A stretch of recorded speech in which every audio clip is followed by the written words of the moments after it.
हरे कृष्णा। साध्वी मतलब क्या? अभी साध्वी मतलब तो जैसे साधु है, वैसे जो एक लेडी है वो साध्वी होती है। मतलब जिन्होंने सब कुछ त्याग दिया है, घर संसार कुछ भी किया नहीं है, सब कुछ छोड़ छाड़ कर वो पूरी तरह भगवान की सेवा में अपना जीवन अर्पण कर देती है। तो सन्यासिनी इस अर्थ से हम साध्वी शब्द को जानते हैं। भागवतम में तीसरे स्कंद में जो वर्णन है, मैं बहुत बार अपनी वीडियोस में बताती हूँ, देवहूति और कर्दम मुनि के विषय में। तो इन दोनों के विषय में जब वर्णन आता है कि देवहूति ने एक साध्वी की तरह कर्दम मुनि की सेवा की, तो इनको साध्वी कहा गया है। साध्वी की तरह भी नहीं, देवहूति को साध्वी कहा गया है। तो ये जो मीनिंग है ये पूरा ऑपोजिट है जिस मीनिंग को हम अदरवाइज जानते हैं।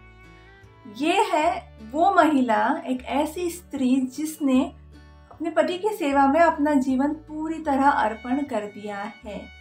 वो है एक साध्वी, saintly woman, a woman who is a saint. तो ये कैसे हो गया? मतलब हमको ऐसा लगता है कि यार मतलब साधु है, साध्वी है, तो इनको मतलब ये घर गृहस्थी में अटका के आप ऐसे कैसे साध्वी कह सकते हो? तो हमें ये समझ में आता है कि जो साधु का रिजल्ट है, मतलब उनको जो रिजल्ट मिलता है वो भगवान को प्रसन्न करते हैं। यही तो उनका रिजल्ट चाहिए होता है उनको, और उनको वो रिजल्ट आइडियली मिलता है अगर उन्होंने भगवान को प्रसन्न किया तो यही रिजल्ट एक स्त्री को मिल सकता है। वो भगवान को प्रसन्न कर सकती है अपनी सेवा से, जो अपनी पति की अपनी जो वो सेवा करेंगी उससे। तो जैसे देखा जाए, एक साधु भी अपने जीवन को अपलिफ्ट करते हैं उनके जो भी प्रैक्टिसेस है उससे, वैसे ही ये जो एक साध्वी है, जो कि भागवतम के हिसाब से जो ये साध्वी है, वो भी अपना जीवन भी अपलिफ्ट करती है, अपने परिवार का तो करती ही है, अपने पति का भी करती है, और ह्यूमन सोसाइटी को भी वो अपलिफ्ट करती है। तो रिजल्ट जैसे अगर हम देखें तो दोनों रिजल्ट सेम लेवल के मिलते हैं। महाभारत में एक कथा है, एक साधु होते हैं जो एक पेड़ के नीचे बैठकर अपनी साधना कर रहे होते हैं, और एक पंछी की विष्ठा उन पर गिर जाती है। वो पंछी ऊपर ही होता है उस पेड़ पर, तो उस वजह से उनका जो भी तप था वो भंग हो जाता है और वो गुस्सा हो जाते हैं, क्रोधित हो जाते हैं। तो उनके गुस्से की वजह से वो जो पंछी है वो मर जाता है।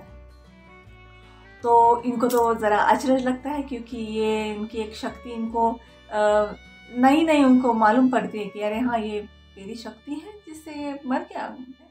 फिर वो जाते हैं और गांव में जाते हैं, तो भिक्षा लेने जाते हैं। गृहिणी आती है तो वो कहती है कि आपको थोड़ा रुकना पड़ेगा, मैं मेरे पति की सेवा कर रही हूँ, कुछ मैं कार्य है मेरा, वो ख़त्म हो जाए तो मैं आपको तुरंत भिक्षा दे दूँगी। तो इनको ऐसे जब रुकाया गया दरवाजे पर, इनको गुस्सा आने लगा।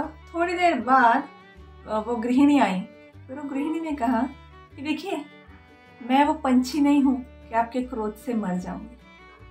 तो इनको अचरज हो जाता है, अरे हाय, इनको कैसे मालूम हो गया कि ऐसे कुछ हुआ था, क्योंकि वहाँ पर दूसरा कोई भी नहीं था। तो इन्होंने उनसे कहा कि मुझे जो शक्ति मिल रही है वो मुझे मेरे पति की सेवा करने से शक्ति मुझे मिल रही है, जैसे आपको आपका तप करने से मिल रही है।